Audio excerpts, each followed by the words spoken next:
وَلَقَدْ خَلَقْنَاكُمْ اور بے شک ہم نے تمہیں پیدا کیا، ثُمَّ صَوَّرْنَاكُمْ اور پھر تمہیں ہم نے تمہارا تسویہ کیا، خاص شکل و صورت ہم نے تمہیں دی۔ یہ اب اسپیسیفکلی ذکر ہو رہا ہے حضرت آدم علیہ السلام، کیونکہ ہم بھی ان کی اولاد ہیں۔ تو جب آدم علیہ السلام کا ذکر ہوتا ہے گویا پوری انسانیت کو بتایا جا رہا ہے کہ تمہیں ہم نے پیدا کیا، کیونکہ تمہارے باپ کو ہم نے پیدا کیا۔ سورۃ النساء میں اللہ تعالیٰ نے فرمایا نا، یا ایھا الناس اتقوا ربکم الذی خلقکم من نفس واحدہ وخلق منها زوجها، اس رب کا تقوی اختیار کرو جس نے تمہیں ایک جان سے پیدا کیا، پھر اسی جان سے اس کا جوڑا بنایا، اور پھر ان دونوں سے کثیر تعداد میں مرد و عورت اس زمین کے اوپر پھیلا دی ہے۔ ثم قلنا للملائکۃ اسجدوا لآدم، پھر ہم نے اس کے بعد حکم دیا فرشتوں کو کہ آدم کے لیے سجدہ کرو۔ یہ سجدہ عبادت کا سجدہ نہیں تھا، عبادت کا سجدہ ہمیشہ اللہ کے ساتھ خاص رہا ہے۔ تعظیم کا سجدہ اگلی امتوں میں غیر اللہ کے لیے بھی ہو جاتا تھا، چاہے وہ ماتھا رکھنا ہو اس کے سامنے، خواہ وہ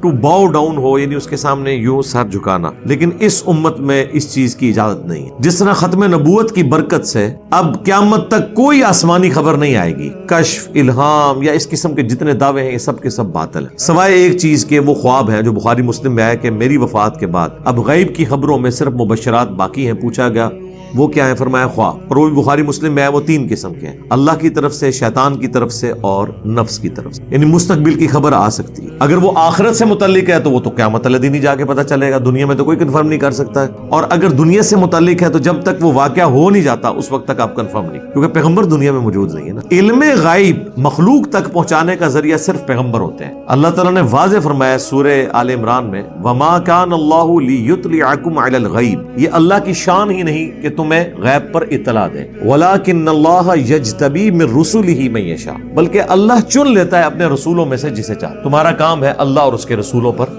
ایمان لے کر۔ تو اب قیامت تک کوئی ایسا معاملہ ہونے والا نہیں ہے، اس لیے اللہ تعالیٰ نے توحید کو آخری درجے میں کامل کیا کہ جس طرح اگلی امتوں کے اندر کشف اور الہام ہو جایا کرتا تھا، حضرت عیسیٰ علیہ السلام کی ماں کو ہوا، حضرت موسیٰ علیہ السلام کی ماں کو ہوا، اس امت میں کشف بھی بین کر دیا تاکہ کوئی ختم نبوت کے اوپر ڈاکہ مار ہی نہ سکے، کسی کی جرت ہی نہ ہو کہ ختم نبوت کے اوپر ڈاکہ مارے، کشف الہام کے نام کے اوپر یا امتی نبی کے نام کے اوپر، جس طرح غلام قادیانی دجال نے کیا، یہ دروازہ بین کر۔ اسی طریقے سے توحید کے حوالے سے بھی آخری درجے میں اللہ تعالیٰ نے یہ چیز اسٹیبلش کر دی کہ سجدہ تعظیمی جو عبادت کا نہیں ہوتا تھا، رسپیکٹ کا ہوتا تھا، اگلی امتوں میں جائز تھا، وہ بھی اس امت میں حرام کیا تاکہ کوئی یہاں سے بھی دروازہ نہ کھول لے شرک کا، کیونکہ اب کسی نبی نے تو قیامت تک نہیں آنا، توحید میں اگر اب رکھنا ڈلا تو اس رکھنے کو کون فل کرے گا؟ اس لیے اللہ تعالیٰ نے اپنے محبوب صلی اللہ علیہ وآلہ وسلم کی مبارک زبان سے اس چیز کو اسٹیبلش کر دیا کہ نہ تو کوئی کشف الہام ہوگا تاکہ ختم نبوت آخری درجے میں ہو جائے، اور نہ ہی سجدہ تعظیمی ہوگا تاکہ توحید کے حوالے سے بھی ایک چیز اسٹیبلش ہو جائے کہ یہ صرف خدا کا حق ہے، ایاک نعبد وَإِيَّاكَ نَسْتَعِينُ، عبادت کی ہر شکل صرف اللہ کے ساتھ خاص۔ حضرت یوسف علیہ السلام کو ان کے بھائیوں نے سجدہ کیا، فرشتوں نے آدم علیہ السلام کو سجدہ کیا، یہ سجدہ تعظیمی تھے، عبادت کے نہیں تھے، جو اس امت میں بین ہے۔ اور اس کو سپورٹیو وہ آیت بھی ہے سورہ حامیم السجدہ، سورہ فصلت کی، کہ نہ سجدہ کرو چاند کو نہ سورج کو، بلکہ سجدہ کرو اسے جس نے ان کو پیدا کیا۔ اور تفسیر تو پھر سنن ابی داؤد میں، سنن ابن ماجہ میں آئی ہے کہ اگر میں سجدہ جائز سمجھتا تو بیویوں سے کہتا کہ اپنے خاوندوں کو سجدہ کریں، عبادت کا سجدہ نہیں، رسپیکٹ کا، اس حق کے سبب جو اللہ نے ان کو دی ہے۔ اور پوری تفصیل تو آئی ہے سنن ابن ماجہ کے اندر، ابو داؤد کے اندر، کہ ایک صحابی نبی علیہ السلام کو سجدہ کر رہے ہیں، نبی علیہ السلام نے کہا سر اٹھا، یہ کیا کر رہا ہے؟ کہ یا رسول اللہ میں ہیرا نامی شہر میں گیا تھا، وہاں لوگ اپنے سردار کو سجدہ کرتے ہیں، آپ تو اللہ کے رسول ہیں، ہم آپ کو سجدہ کیوں نہ کریں؟ آپ نے فرمایا جب میں مر جاؤں گا اور تم میری قبر سے گزرو گے تو کیا میری قبر پہ بھی سجدہ کرو گے؟ نہیں یا رسول اللہ۔ تو فرمایا پھر مجھے کیوں سجدہ کر رہے ہو؟ اگر میں سجدہ جائز سمجھتا تو بیویوں سے کہتا کہ خاوندوں کو سجدہ کریں اس حق کے سبب جو اللہ تعالیٰ نے ان کو دیا۔ تو اللہ تعالیٰ فرما رہے ہیں ہم نے فرشتوں کو حکم دیا کہ سجدہ کرو، فسجدوا الا ابلیس، تو سب کے سب سجدے میں گر پڑے سوائے ابلیس۔ ابلیس کا مطلب ہے وہ شخص جو جیلس ہوتا ہے، حسد کرنے والا، لم یکم من الساجدین، وہ سجدہ گزاروں میں شامل نہیں۔ اس آیت سے یہ شائبہ ہوتا ہے کہ شاید ابلیس بھی ایک فرشتہ تھا اور اس نے نافرمانی کی، کیونکہ یہاں حکم کس کو ہوا؟ فرشتوں کو، اور ساتھ آیا کہ سب کے سب گر پڑے سوائے ابلیس کے، گویا کہ ابلیس وہ واحد فرشتہ تھا جس نے سجدہ نہیں کیا۔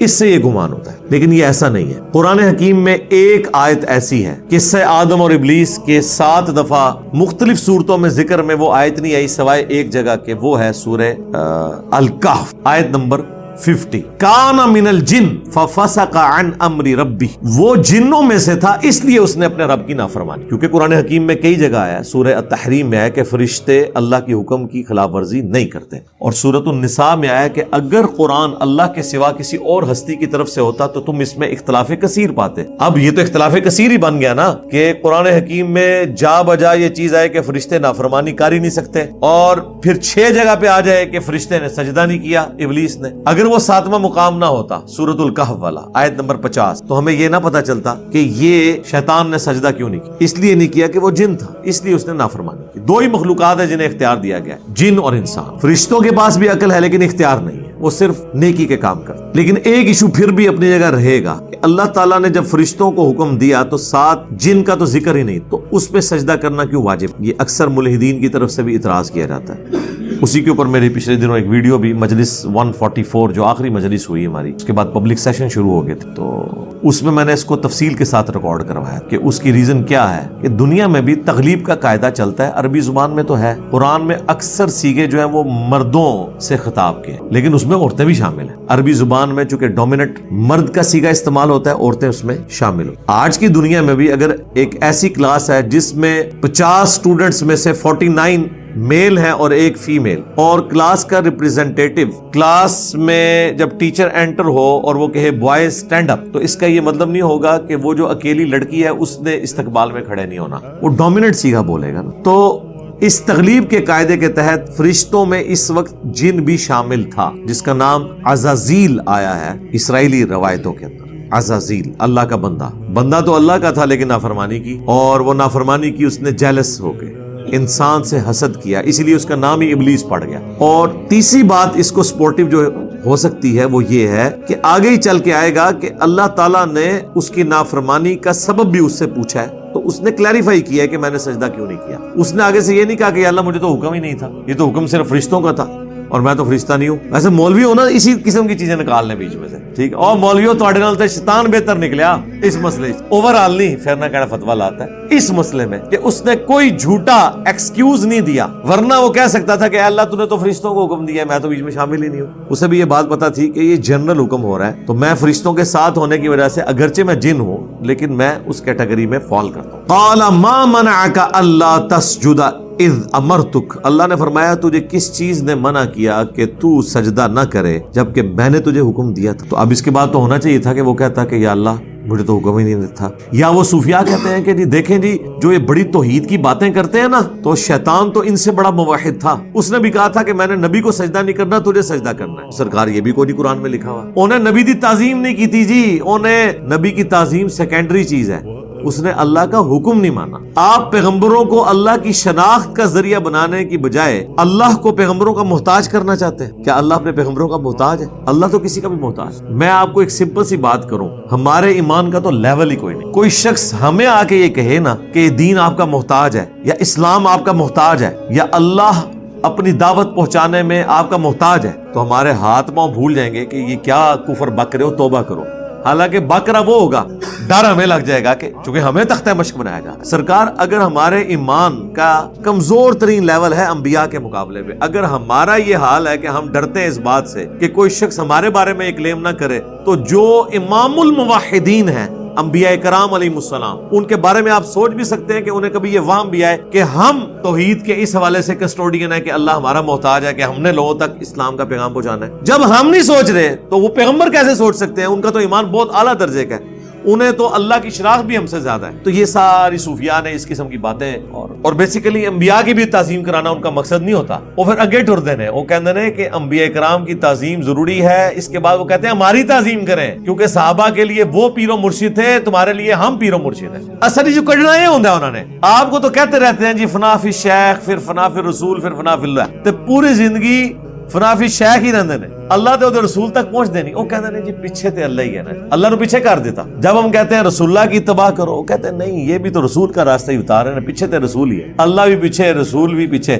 تے بابے تواڈے اگے. تو پھر اگر ہم پیار محبت سے یہ عرض کریں کہ مرنے سے پہلے اے مسلمان کر لے اس پہ غور, کتابوں کا خدا اور ہے بابوں کا خدا اور, تو کسی کو ناراض نہیں ہونا چاہیے. آپ نے خود بابے کھڑے کر دیے نا اللہ اور اس کے رسول کے مقابلے پر عز وجل و صلی اللہ علیہ وآلہ وسلم. تجھے کس چیز نے منع کیا جب میں نے تجھے حکم دیا تھا کہ تو سجدہ کر؟ اب اس نے نہ تو یہ بہانہ کیا کہ مجھے حکم نہیں تھا, نہ اس نے یہ بہانہ کیا کہ میں نے جو ہے وہ صرف تجھے ہی سجدہ کرنا ہے اور کسی کو نہیں کرنا, میں پکا موحد ہوں, میں وابی ہوں. وہ کہتے ہیں وابی سی, شیطان بھی وابی سی. ہاں قال انا خیر من, وہ کہنے لگا میں اس سے بہتر ہوں. یعنی وہ اس کا اندر کا جو خناس تھا, اندر کی غلاظت باہر آ گئی کہ وہ حسد کر گیا کہ آدم علیہ السلام سے میں بہتر ہوں. اور ریزن اس نے کیا بتائی, خلقتنی من نار و خلقتہ من طین, تو نے مجھے آگ سے پیدا کیا اور اسے پیدا کیا مٹی سے. اچھا یہ جو الفاظ ہے نا, یہ نہ سمجھیے گا کہ یہ کوئی ادھر اللہ ہے اور ادھر شیطان ہے اور یہ آپس میں گفتگو کر رہے ہیں, اللہ بول رہا ہے جس طرح میں آپ سے بول رہا ہوں. نہیں, لیس کمثلہ شیء. یہ گفتگو کس سٹائل میں ہوئی, اس میں الفاظ تھے نہیں تھے, آواز تھی نہیں تھی, یہ کوئی تفصیلات, یا یہ اس کے ساتھ دل میں گفتگو ہوئی, یہ کوئی تفصیلات. تو اس نے کہا کہ تو نے مجھے آگ سے پیدا کیا اور اسے مٹی سے. اس کا مطلب ہے کہ وہ خدا کو اپنا خالق مان رہا ہے. دیکھیں کتنی بڑی بدبختی ہے, خدا کو اپنا پروردگار مان رہا ہے, اپنا پیدا کرنے والا مان رہا ہے, خدا کے پیرلل میں اپنے آپ کو طاقت نہیں مان رہا, طاقت اللہ کی مان رہا ہے. اور مسلمان کیا کہتا ہے, عبد القادر جیلانی نے اسرائیل کو بھی روح کھولی. اوے تسی جو کچھ بابیاں دے بارے کلیم کر رہے ہو نا, ہم بابوں کو تو برا نہیں کہتے, انہوں نے تو یہ نہیں کہا ہوگا, لیکن اگر کسی بابے نے یہ بات بھی کی ہے نا تو وہ تو شیطان سے بھی بدتر ہے. ایسے بابوں سے تو شیطان بہتر ہے. اگر کسی نے ایسی بات کی ہے کہ شیطان بھی اللہ کو اپنا رب مان رہا ہے, اور آگے جب مہلت مانگے گا نا قیامت تک زندہ رہنے کی, وہ بھی اللہ سے مانگے گا. نوٹ کرنے والی بات ہے. اور تہاڈا بابا شیطان تو بھی ود گیا ہے, وہ کہنا میں اسرائیل کو روح, یعنی اللہ نے اسرائیل کو بھیجا روح نکالنے کے لیے, اور کہتے ہیں کہ جناب انہوں نے واپس کھولی. سرکار کسی بابے کو یہ گمان ہے نا کہ وہ روح واپس لا سکتا ہے, وہ سٹامپ پیپر پہ صرف مجھے لکھ دے کہ اگر انجینئر صاحب مجھے شہید کریں تو ذمہ داری میرے اوپر ہے, انہوں میں پبلکلی کیمرے دے سامنے شہید کرنا, اپنی روح واپس ڈال کے دسے, پھر میں انہوں مننا. ٹائم قیامت تک ہے بابے تیرے راستے. اور یہ سارے مانیں گے نہیں, اپنے آپ کو کوئی نہیں زندہ کر, کہانیاں بنائی ہیں. ہاں پیغمبر کو معجزہ مل سکتا ہے جس طرح حضرت عیسیٰ علیہ السلام کو ملا, کیونکہ اللہ نے پیغمبروں کو منوانا ہوتا ہے. پیغمبروں کے بعد کسی کو منوانا نہیں ہوتا, وہ سارے کے سارے صرف دعوت دینے والے ہوتے ہیں. تو اس نے کہا کہ تو نے مجھے آگ سے پیدا کیا اور اس سے مٹی سے, یعنی وہ یہ کہنا چاہ رہا تھا کہ آگ مٹی سے بہتر. کسی حد تک یہ بات درست بھی ہو سکتی ہے, لیکن مکمل طور پہ یہ بات درست نہیں ہے. اس کی وجہ یہ ہے کہ اگرچہ آگ میں کئی ایسی کوالٹیز ہیں جو مٹی کے اندر موجود نہیں ہیں, لیکن مٹی میں کئی ایسی کوالٹیز ہیں جو آگ میں. سب سے بڑی کوالٹی جو انسانیت اور پورے کے پورے جاندار کا نظام پلانٹ ارتھ پہ مٹی کی وجہ سے چل رہا ہے. مٹی میں آپ ایک بے قدر بیج بوتے ہیں, وہ 6 ارب گنا بڑا درخت بن جاتا ہے. ایک دانہ گندم کا بوتے ہیں, اس سے کتنے سٹے نکلتے ہیں, ہر سٹے کے اندر کتنے دانے ہوتے ہیں. آگ میں کبھی دانہ پھینکیں اور اس میں سے کوئی چیز اگا کے بتائیں. باقی یہ چیز ہے کہ آگ جو ہے وہ بعض اوقات مٹی کی بھی ضرورت ہے, اینٹ پکانے کے لیے ہمیں آگ کی ضرورت پڑتی ہے. مٹی جو چیزیں تیار کرتی ہے گندم کی شکل میں, اس گندم کو روٹی تک پہنچنے کے لیے آگ کی محتاجی ہے. یہ نہیں ہو سکتا کہ آپ آٹا جو ہے وہ مٹی میں پھینکیں اور وہ روٹی بن کے تیار ہو جائے. نہیں, اس آٹے میں آپ پانی ڈالیں گے, گوندیں گے, پھر اس کی روٹی پکائیں گے کس کے اوپر, آگ کے اوپر. تو ہر چیز کو اللہ نے خوبیاں بھی دی ہیں اور کمزوریاں بھی دی ہیں, ورنہ تو مختلف چیزوں کی ضرورت ہی نہ پڑتی. ہر شے میں اللہ تعالیٰ نے کوئی نہ کوئی خوبی رکھی, لیکن اوورآل اللہ تعالیٰ نے انسان کو اشرف المخلوقات بنایا. لقد خلقنا الانسان فی احسن تقویم. اور اس کا ثبوت نہ صرف یہ آیت ہے بلکہ یہ بھی کہ اللہ تعالیٰ نے اپنی سب سے محبوب ترین ہستی اس کائنات میں, اس کے لیے جس جنس کو چوز کیا, جس اسپیشی کو چوز کیا, وہ انسان ہے. کون؟ امام اعظم محمد رسول اللہ صلی اللہ علیہ وآلہ وسلم. اگر اللہ تعالیٰ کو انسان سے بڑھ کر کوئی مخلوق پسند ہوتی یا اللہ کے نزدیک وہ عزت اور اکرام والی ہوتی تو یقیناً نبی صلی اللہ علیہ وآلہ وسلم اس مخلوق میں, اس سپیشی میں پیدا ہو. لیکن تمام سپیشیز میں سے اللہ کی سب سے احسن ترین مخلوق, بشرطے کہ وہ اللہ کی مان لے, وہ انسان. فرشتے سے بہتر ہے انسان بننا, مگر اس میں لگتی ہے محنت زیادہ. یہ بات ہے. اور میں اس پہ اکثر کہتا ہوں کہ اگر حضرت جبرائیل علیہ السلام بھی مجھ سے کہیں کہ تم اپنا ایمان مجھے دو اور میرا ایمان لے لو، تو میں ان کے ساتھ اپنا ایمان ایکسچینج نہ کروں، اگرچہ جبرائیل کا مرتبہ ہم سے زیادہ ہے. یاد رکھیے گا، انسان صرف ان فرشتوں سے افضل ہیں جو پیغمبر نہیں. جو فرشتوں میں پیغمبر ہے نا، کوئی انسان ان کے برابر نہیں ہو سکتا. ذہن میں رکھیے گا. وہ بڑے بڑے 4 پیغمبر کون سے ہیں؟ جبرائیل، میکائیل، اسرافیل اور ملک الموت، جسے ہم اسرائیل بھی کہتے ہیں. یہ 4 فرشتوں کے پیغمبر ہیں. پلانٹ ارتھ پہ سوائے پیغمبروں کے کوئی شخص بھی، چاہے وہ کتنا ہی بڑا ولی ہو، صحابی ہو، سیدنا ابوبکر سے لے کے آخری انسان تک یا اگلی امتوں میں بھی، وہ فرشتوں کے پیغمبروں سے افضل نہیں ہوتے. اس کے باوجود کہ حضرت جبرائیل کا مرتبہ ہم سے زیادہ ہے، میں کبھی اپنا ایمان ان سے ایکسچینج نہ کروں، کیونکہ جبرائیل نے خدا کو مانا ہے تو خدا کی مرض، اگر ہم نے خدا کو مانا ہے تو اپنی مرض، کیونکہ اللہ نے مجھے اختیار دیا. یہ وہ چیز ہے جو انسان کو فرشتوں سے ممتاز کرتی ہے. فرشتے تو آپ کی خدمت میں لگے ہوئے ہیں سرکار. اللہ تعالیٰ نے بارش کے اوپر، ہواؤں پہ، پہاڑوں پہ فرشتے مقرر کیے ہوئے ہیں. کس کے لیے؟ انسان کی خدمت کے لیے. انسان کے لیے ساری مخلوقات اللہ تعالیٰ نے بنائی ہے، پوری کائنات انسان کے لیے بنائی ہے، اور انسان کو اللہ نے اپنے لیے بنایا ہے. وما خلقت الجن والانس الا لیعبدون. تو یہ جو انسان کے پاس اختیار ہے نا کہ اپنی مرضی سے اپنے رب کو چوز کرتا ہے، یہ وہ اختیار ہے جو فرشتوں کے پاس نہیں. یہ بہت بڑی چیز ہے اگر انسان اپنی اہمیت کو سمجھ لے. اب ہونا تو چاہیے تھا کہ اللہ کا حکم ہے، وہ یہ آرگومنٹ ہی نہ دیتا کہ آگ بہتر ہے یا مٹی. آگ بہتر بھی ہوتی، تب بھی اللہ نے جب حکم دیا تو باقی ساری چیزیں ختم ہوگی. قال فاہبط منها، تو اللہ نے فرمایا اتر جا یہاں سے، یعنی جو قرب کا مقام اللہ نے اس کو دیا ہوا تھا، واللہ عالم وہ کیسا مقام تھا، نکل جا. فما یکون لک ان تتکبر فیہا، تیرے لیے ہرگز یہ مناسب نہیں کہ تو اب غرور کرے یہاں رہتے ہوئے. یعنی تو اللہ کا نافرمان، کوئی بادشاہ بھی اپنے کسی نافرمان وزیر کو اپنے پاس نہیں رہنے دے. تجھے یہ شائع ہی نہیں ہے کہ اب تو تکبر کے ساتھ اللہ کے حضور وہ قرب حاصل کر. اللہ انک من الصاغرین، بے شک تو ذلیلوں میں شامل ہو. کیوں ذلیلوں میں شامل ہوا جی؟ اللہ کی نافرمانی کر کے. مجھے بتائیں، اگر کوئی اللہ کی نافرمانی کرے تو اللہ اسے کہتا ہے تو فارغ آج کے بعد. آپ مولویوں کو فارغ کیوں نہیں کرتے ہیں جب یہ قرآن و سنت کے خلاف آپ کو باتیں بتاتے ہیں؟ ان کا منصب بھی کھینچے نا، انہیں ممبروں سے نیچے کیوں نہیں اتارتے؟ اللہ نے تو اتار کے پرے پھینکا اسے کہ تو نے میری نافرمانی کی، آج کے بعد تجھے شائع ہی نہیں ہے کہ تو اس جگہ پہ رہے. اور الٹا جب ممبروں سے آپ کو علماء یہ واز کر رہے ہوں کہ قرآن و حدیث ڈائریکٹ نہ پڑھنا، گمراہ ہو جاؤ گے، یہ غدار اللہ اور اس کے نبی کے عز وجل صلی اللہ علیہ وآلہ وسلم، ان کو ممبروں سے اتار کے الگ کیوں نہیں کر؟ سوال تو ہے نا جی، سوال تو کوئی بھی دماغ میں آ سکتا ہے نا. اس کا مطلب ہے کہ پھر علماء کو اگر ہم ممبروں سے نہیں اتار رہے تو یہ اب وہ رسپیکٹ اویل نہ کریں جو انہوں نے قرآن و سنت کی بنیاد پہ اویل کی تھی. یعنی علماء کی عزت لوگ کیوں کرتے ہیں کہ جی یہ قرآن و سنت کے ماننے والے ہمیں قرآن و سنت سکھاتے ہیں. اگر یہ قرآن و سنت کے دشمن ہو جائے تو ان کا وہ عزت والا لباس اور منصب غائب نہیں ہو جاتا. شیطان نے جب انکار کیا تو اللہ نے کہا تجھے اب یہ شائع نہیں ہے کہ اب ادھر تو کون سی کس اکڑ میں ہے جب تو نے میرا حکم ہی نہیں ماننا. اب دیکھیں شیطانیت اس چیز کا نام ہے. اتنی بڑی دھمکی کے بعد تو فوراً کہنا چاہیے تھا یا اللہ غلطی ہوگی معاف کر دے. ایک سٹیٹ آف مائنڈ میں وکھرے جہاں میں چلا گیا تھا، مجھے اب ہوش آ گئی ہے، میری پوسٹ جا رہی ہے، خدا کے لیے تیرے ہی واسطہ پیش کرتا ہوں، تیری عزت کا واسطہ کہ مجھے معاف کر. لیکن یہ گیئر الٹا لگ چکا ہے یہاں. اب وہ آ گیا ضد کے اندر. قال انظرنی الی یوم یبعثون، وہ کہنے لگا اے اللہ اگر ایسا ہی ہے نا تو پھر مجھے اب قیامت کے دن تک مہلت دے دے. ہم تو ڈوبے ہیں صنم، ان سب کو لے کے ڈوبیں گے ساتھ. یعنی حضرت آدم علیہ السلام اور اس کی اولاد کے ساتھ میں دشمنی نبھاؤں گا، مجھے ایک دفعہ مہلت دے دے.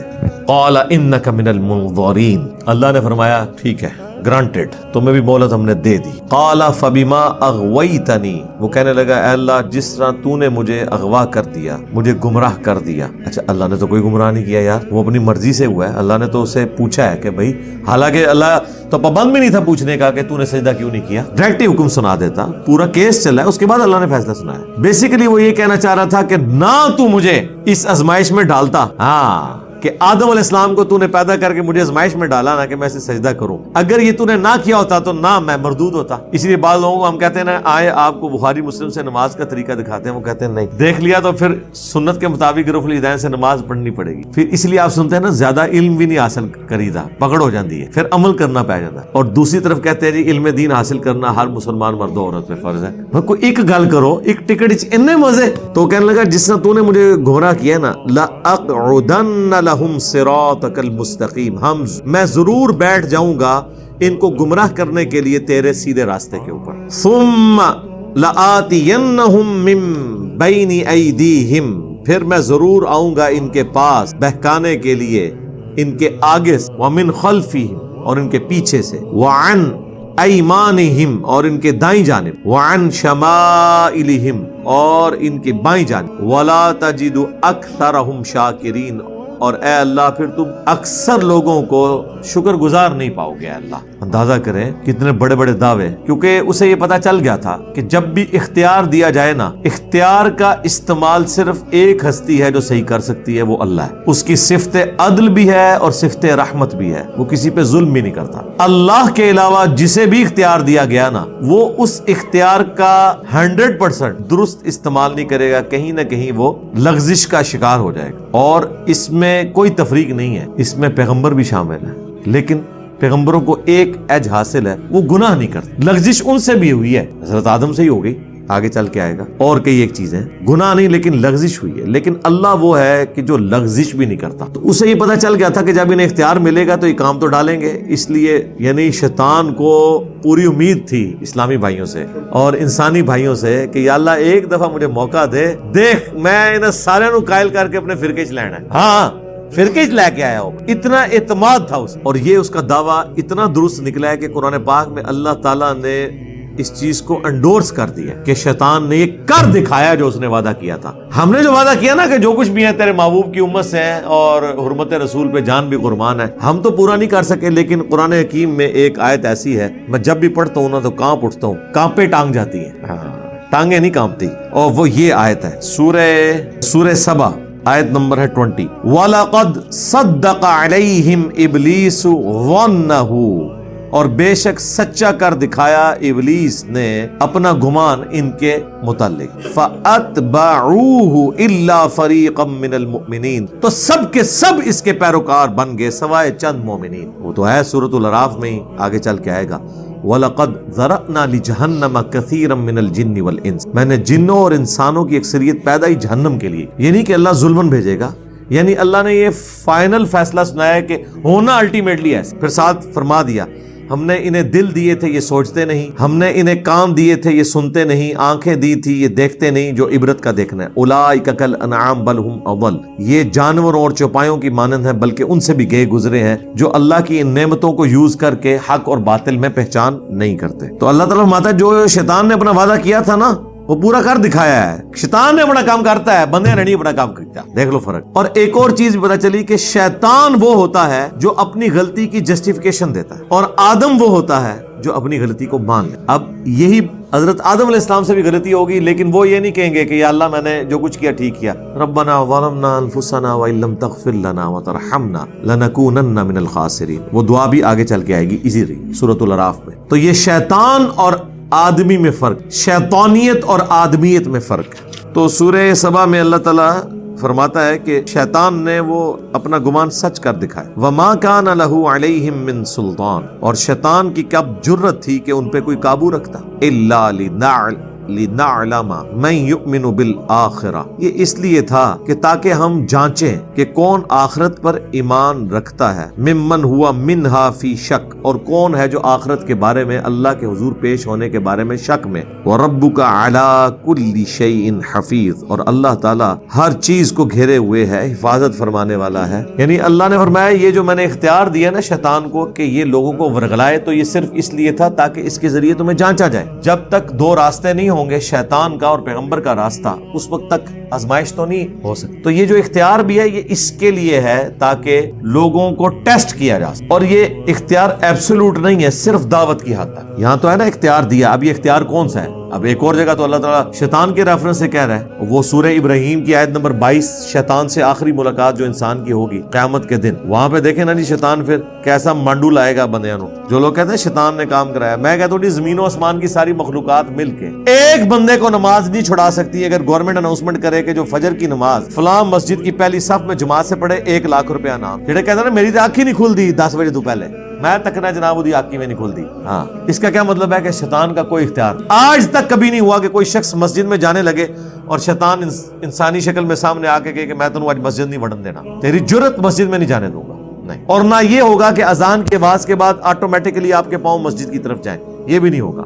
اللہ نے اختیار آپ کو دیا، آپ کی مرضی اذان کی آواز پہ مسجد کی طرف جائیں یا نماز کی طرف جائیں یا آپ شیطانی کاموں کی طرف. تو یہ جو شیطان سے آخری ملاقات ہے نا، اس میں اللہ تعالیٰ نے سورہ ابراہیم کے اندر اس سے بڑی کیا شفقت ہوگی کہ دنیا میں نقشہ کھینچ دیا. آیت نمبر ہے 22. وقال الشیطان لما قضی الامر، اور شیطان کہے گا جب قیامت کے دن فیصلہ ہو چکے گا. لو جی، ایک شیطان کے اوپر آپ کا بھروسہ تھا کہ آپ قیامت کے دن یہ بہانہ کریں گے کہ یا اللہ شیطان نے سارا کچھ کرایا ہے، تو سرکار جاگ جاؤ. اللہ نے قیامت کے دن کی فلم پہلے چلا دی ہے کہ شیطان کہے گا جب فیصلہ ہو چکے گا جنتیوں کا جنت کے لیے اور جہنمیوں کا جہنم کے لیے. تو ظاہر ہے جہنمی تو کہہ رہے ہوں گے مردودہ تو مروایا ہے، تو اس کے جواب میں پھر ان کے شیطان شریف ارشاد فرمائیں گے ان اللہ وعدکم وعد الحق، دیکھو بے شک اللہ نے جو تم سے وعدہ کیا تھا نا وہ تو سچا وعدہ تھا. کیا وعدہ کیا تھا؟ اللہ تعالیٰ نے قرآن میں جگہ جگہ فرمایا کہ اللہ تعالیٰ وعدہ خلافی نہیں کرتا.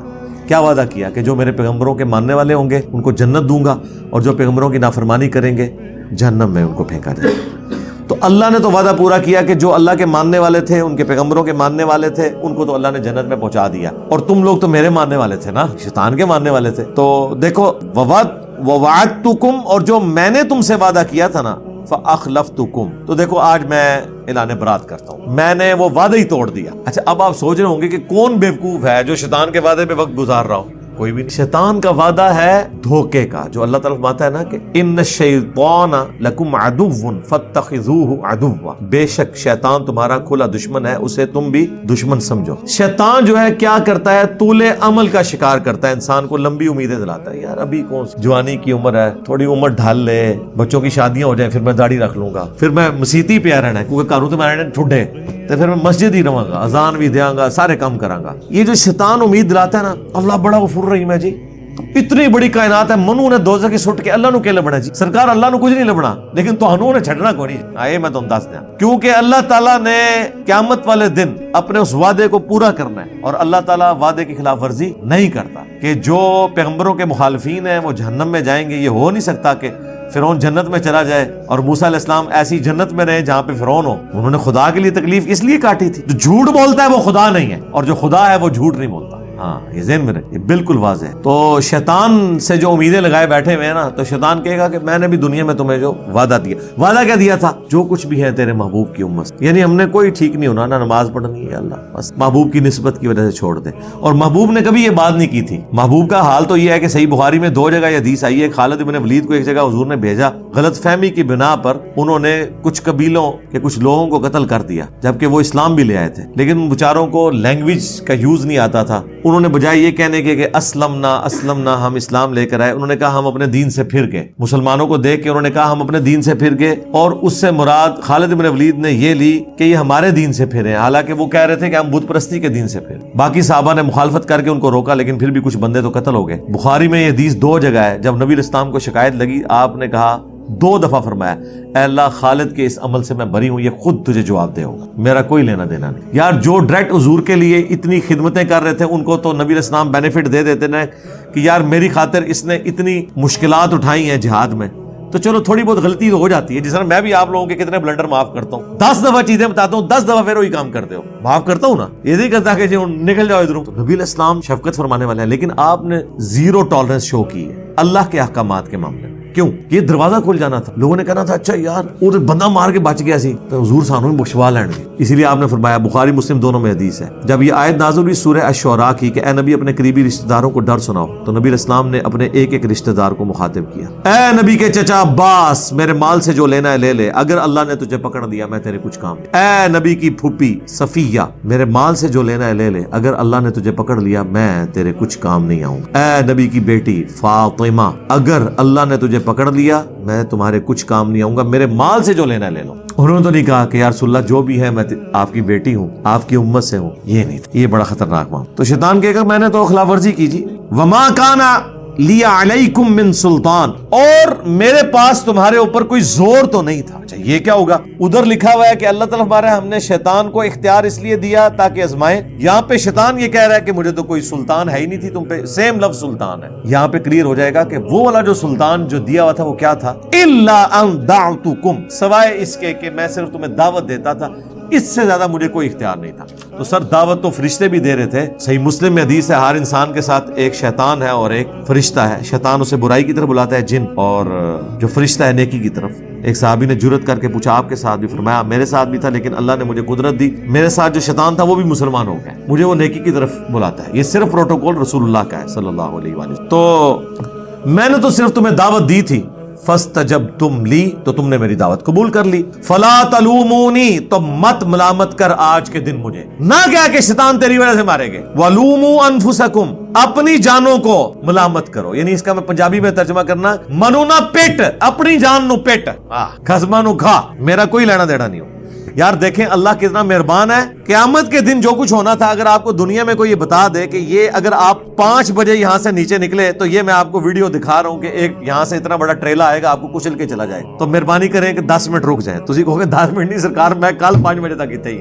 اور اللہ نے آپ کو قیامت کے دن کی ویڈیو پہلے چلا دی ہے کہ قیامت والے دن کیا آپ کے ساتھ بننے والی ہے. شیطان کے یہ وعدے جھوٹے نکلنے ہیں. شیطان کے وعدے یہ نہیں کہ دنیا میں کوئی بڑے سے بڑا انسانی شیطان سے بھی آگے شیطان کہے نا تو اس کے ساتھ وہ وعدہ نہیں قبول کرے گا. شیطان یہ ہے کہ دھوکے سے کہتا ہے خیر حضور بخشوا لیں, وہ فلانے بزرگ نے کہا میرے مرید ہو جاؤ میں جنت تانوں نال لے کے جاواں گا. ہاں وہ فلانے بزرگ نے قرآن تے حدیث تے پڑھی نہیں ہوئی سی, انہیں یہی کہنا سی, انہوں کہن دو جاہل نو, ورنہ جس نے قرآن حدیث پڑھا ہو تو وہ یہ باتیں کرے گا, وہ تو وہی کچھ کہے گا جو میں آپ سے کہہ رہا ہوں. میں نے تو تمہیں صرف دعوت دی تھی. فاستجبتم لی فلا تلومونی ولوموا انفسکم ما انا بمصرخکم وما انتم بمصرخی, نہ آج میں تمہارا مددگار ہو سکتا ہوں اور نہ تم میرے مددگار ہو. یعنی ٹھیک ہے ہن چلیے جتھے جانا ہے, ہاں کٹھے ہی جاواں گے. انی کفرت بما اشرکتمونی من قبل, بے شک میں آج کے دن انکار کرتا ہوں جو تم نے دنیا میں مجھے اللہ کے ساتھ شریک ٹھہرا لیا. یار شیطان کی پوجا کون کرتا ہے؟ ہر وہ شخص شیطان کا پجاری ہے جو اللہ کی شریعت کے مقابل شیطان کے حکم کے اوپر لبیک کہتا. اسی کو قرآن میں کہا گیا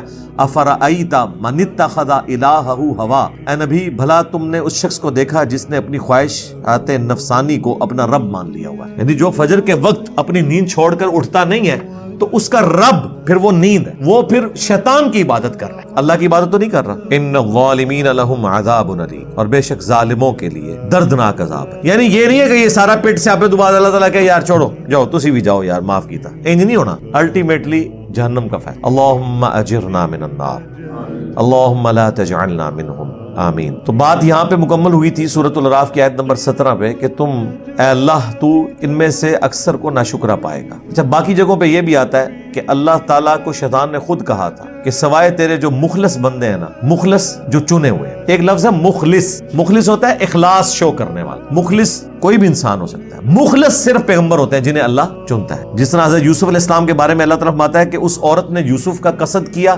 یوسف بھی قصد کر لیتا اگر ہماری نشانی نہ دیکھتا, بے شک وہ ہمارے مخلص بندوں میں تھا. یعنی ایسے بندے جن کو ہم نے چن لیا, یہ صرف پیغمبر ہے. پیغمبر کے بعد کوئی بھی چنا ہوا نہیں. ہم نے مخلص ہونے کی کوشش کرنی ہے تو انشاءاللہ اللہ ہمیں اپنے لیے مخلص کر لے گا. لیکن جو بائی ڈیفالٹ جسے کمپیوٹر لینگویج میں کہا جاتا ہے نا, یا بائی برتھ کہہ لیں پیغمبروں کے لیے مخلص, وہ صرف پیغمبر ہے. وہ اللہ کی حفاظت میں ہوتے ہیں اپنی پیدائش سے لے کے اپنی وفات, وہ مخلص بن. قال اخرج منها مذءوما مدحورا, اللہ تعالیٰ فرمائے گا نکل جا یہاں سے ذلیل اور راندہ درگاہ ہو کر. جب اس نے کہا نا کہ میں آگے سے پیچھے سے دائیں سے بائیں سے ان کے اوپر حملے کروں گا, اکثر لوگوں کو میں ورگلا دوں گا, تو اللہ نے اب ہونا تو چاہیے تھا. اللہ تعالیٰ کہتا میں تکنا میرے بندے نو تو کس طرح کرنا ہے. ہاں دنیا میں اگر کوئی بدماش آ کے تھریٹ لگائے کسی بادشاہ کو, بادشاہ کہتا ہے میرے بندے نو آستے لا تو میں تنو تکنا وا. لیکن اللہ وہ بادشاہ نہیں ہے. کیوں؟ اس لیے کہ اللہ نے یہ مخلوق اس لیے پیدا نہیں کی ہے کہ اللہ تعالیٰ ان کے اوپر حکومت کرے, اس لیے پیدا کی ہے کہ انہیں اختیار دے اور یہ اپنی مرضی سے اللہ کو چنے. یہ محبت کا جذبہ وہ جذبہ ہے جو اللہ اپنی مخلوق سے چاہتا ہے. اگرچہ اللہ اس محبت کا محتاج نہیں ہے, لیکن اللہ تعالیٰ اپنے بندوں سے چاہتا ہے کہ وہ مجھے چاہیں. تو جب اللہ کی ڈیمانڈ ہے نا اپنے بندوں سے, پھر اللہ تعالیٰ کہے گا کہ اچھا شیطان جو میرے ساتھ غداری کر رہا ہے تو ٹھیک ہے میں اسے بھی جہنم میں پھینک. ایک مثال دنیاوی طور پہ, اگر کوئی عورت بدکار ہو تو خاوند اسے قبول نہیں کرتا. یار خاوند نہیں شرک برداشت کرتا, اللہ تو بہت غیرت مند. یہ اللہ کی غیرت ہے کہ جب شیطان نے کہا نا کہ میں انہیں ورگلاؤں گا تو اللہ نے یہ نہیں کہا کہ میں ان کی حفاظت کروں. اللہ نے کہا اچھا میں کتابیں بھیجوں, میں پیغمبر بھیجوں, میں انہیں آخرت کی فلم پہلے چلا کے بتا دوں, اس کے باوجود یہ تیرے پیچھے چلیں تو ٹھیک ہے پھر یہ تیرے ہی ہیں, لے جائیں ان کو. کوئی گارنٹی نہیں، یہ غدار ہے میرے، میں ان کو اپنے ساتھ نہیں رکھنے کے لیے تیار۔ یہ ہے جناب کتابوں کا خدا۔ آپ کو خدا بتایا کہ بوڑھی نانی اماں ہے، اینڈ تے سارے نو ہی معاف کر دے گی نا۔ اللہ فرما رہا ہے جس نے شیطان کی پیروی کی، شیطان تیرے ساتھ انہیں بھی میں ذلیل و خوار کر کے جہنم میں نکل جا یہاں سے ذلیل و خوار ہو کر۔ لمن تبعک منہم لأملأن جہنم منکم اجمعین، جو کوئی تیری اب پیروی کرے گا نا تو میں جہنم کو بھر دوں گا تجھ سے اور تیرے ماننے والوں سے۔ جاؤ نکل جاؤ، دفع ہو جاؤ یہاں۔ اوئے ہائے ہائے سرکار، یہ جب میں پڑھتا ہوں نا آیات تو میں کانپ اٹھتا ہوں۔ اس کائنات میں اگر انسان کا کوئی واحد سہارا ہے نا تو اللہ کی ذات۔ تو یہ شیطان کی پیروی اتنی بڑی بیماری ہے کہ اللہ بھی ہاتھ چک لینا ہے۔ تو اس سے پہلے کہ اللہ ہم سے ہاتھ اٹھا لے اور وہ ہمیں سپورٹ کرنے کے لیے راضی نہ رہے، اس کے دامن کرم میں ہی پناہ لے لی۔ اس لیے آپ دیکھیں یہ قصہ آدم اور ابلیس جب سورہ صاد میں آیا نا، سورہ صاد جب کنکلوڈ ہوئی ہے نا جی، کس شان سے کنکلوڈ ہوئی ہے، انسان حیران ہو جاتا ہے۔ یہی بات وہاں پہ بھی ریپیٹ ہوئی ہے، ظاہر بار بار یہی باتیں ریپیٹ ہو رہی ہیں نا۔ وہاں پہ الفاظ ہے قال فبعزتک لاغوینہم اجمعین، شیطان نے کہا مجھے تیری عزت کی قسم میں ساروں کو اغوا کر لوں گا، الا عبادک منہم المخلصین، ہاں جو تو نے خالص اپنے بندے کیے ہوئے نا ان کو تو میں نہیں کر سکتا، یعنی پیغمبروں کو۔ قال فالحق والحق اقول، اللہ تعالیٰ فرماتا ہے پھر سن لو فیصلہ، سچی بات تو یہ ہے اور میں سچی بات ہی کرتا ہوں، کھری کھری بات سناؤں گا۔ لَأَمْلَأَنَّ جَهَنَّمَ مِنْكَ وَمِمَّنْ تَبِعَكَ مِنْهُمْ أَجْمَعِينَ، تو میں ضرور بھر دوں گا جہنم کو تجھ سے اور ان تمام لوگوں سے جو تیری پیروی کریں گے، یعنی جنوں اور انسانوں میں سے۔ اس کے بعد پتہ کیا آیت آتی ہے وہاں پہ؟ یہ سورہ صاد کنکلوڈ ہو رہی ہے، 38 نمبر سورہ۔ قل ما اسألکم علیہ من اجر، اے نبی تم انہیں فرما دو کہ میں اللہ کا تعارف کروانے کے عوض تم سے کوئی معاوضہ ڈیمانڈ نہیں کرتا۔ وما انا من المتکلفین، اور میں کوئی تکلف کرنے والا بھی نہیں ہوں، میں نے کھل ڈل کے بات بتا دی ہے، اللہ نے تہاڈی گارنٹی کو نہیں چل رہی ہوئی۔ یہ صرف شیخ عبد القادر جیلانی گارنٹی لے سکتے ہیں، انورٹڈ کامرس، کہ جو بھی میرا مرید ہے میں اتنے ہزار لے جاؤں گا۔ یہ ان کی طرف بھی جھوٹ ہے، منسوب ہے، ہم نہیں کہتے کہ عبد القادر جیلانی نے کہا ہوگا، اور یار یہ بات تو میں نہیں کرنے کے لیے تیار، اللہ کے نیک بندے یہ باتیں کیسے کر سکتے ہیں، لیکن انہوں نے ان کی طرف منسوب کیا ہوا ہے۔ تو جب آپ منسوب کریں گے پھر ہم کہیں گے جناب کوئی بھی ہے ہوتے شاہی کوئی، اور یہ ابن عباس کا فتویٰ ہے، صحیح مسلم میں مقدمے میں موجود ہے۔ ابن عباس نے جب مولا علی کی وفات شہادت کے بعد ان کے فتوے منگوائے نا تو کچھ غالیوں نے ان کے فتوے چینج کر دیے تھے۔ ابن عباس نے کہا اللہ کی قسم یہ مولا علی کے فتوے نہیں ہیں، اللہ کی قسم اگر علی نے یہ فیصلے کیے ہوتے تو وہ بھی گمراہ ہو گیا۔ لوگوں نے کہا نہیں ان کے انہوں نے کہا اگر علی کا بھی فیصلہ ہے، یہ گمراہ کون فیصلے ہیں، یہ قرآن و سنت کے خلاف ہیں، وہ ٹیمپر ہو گئے تھے۔ تو ابن عباس نے دیکھے کتنا ان کو کانفیڈنس تھا، انہوں نے کہا یہ حضرت علی یہ بات کر نہیں سکتے، اور بالفرض اگر علی نے بھی کیا تو وہ بھی گمراہ ہو گئے۔ تو سرکار اگر مولا علی کے بارے میں ابن عباس یہ بات کر رہے ہیں تو تواڈے عبد القادر جیلانی تے تواڈے بازید بستامی تے تواڈے جنید بغدادی تے شاہی کوئی نہیں۔ کیا بات کر دی ابن عباس کہ اگر علی نے بھی یہ بات کی ہو تو وہ بھی گمراہ ہو گیا تھا۔ اچھا بات یہاں پہ آ رہی ہے کہ میں تکلف نہیں کر رہا، کھلی ڈلی میں نے بات بتا دی ہے، نبی ان سے فرما دو کہ یہ نہیں تم نے کہنا کہ جو کچھ بھی ہے تیرے محبوب کی امت سے ہے، بتا دو ان کو۔ ان ہوا الا ذکر للعالمین، یہ تو نہیں قرآن